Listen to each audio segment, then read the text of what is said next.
इसका recording studio Ekangar सराय।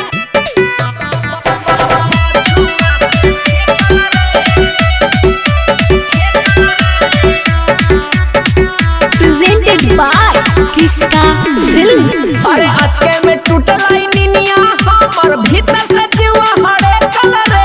आज के में टूटल निनिया हमर भीतर से जीवा हरे कलर। सैया जी के कछुआ जावा पछुआ से ठेकल रे। सैया जी के कछुआ जावा पछुआ से ठेकल रे। रहे बड़ी गरम जैसे आगिया बसे कलर। रहे बड़ी गरम जैसे आगिया बसे कलर। सैया जी के कछुआ जावा पछुआ से ठेकल रे। सैया जी के कछुआ जावा पछुआ से ठेकल रे।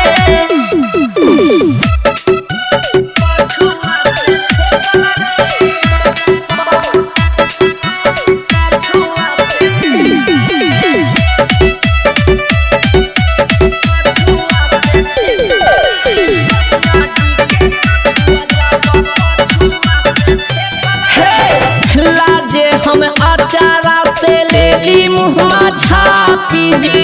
दहिया सी हरलाई पूरा बदनिया गेलै कापी जी।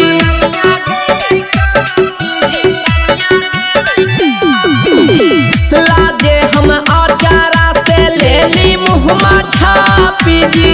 दहिया सी हरलाई पूरा बदनिया गेलै कापी जी। गरमी होबे लगलाई मोर पासे ना देह से फेकल रे। गरमी होबे लगलाई मोर पासे ना देह से फेकल रे। सैया जी के कछुआ जावा पछुआ से ठेकल रे। सैया जी के कछुआ जावा पछुआ से ठेकल रे।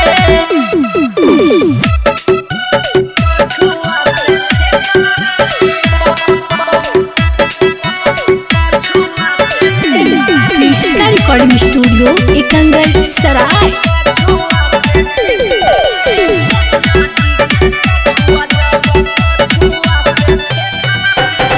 उठली हदा से जाके पीली पहले पानी जी। ओकरा बाद सुतली नाही बढ़लै परेशानी जी।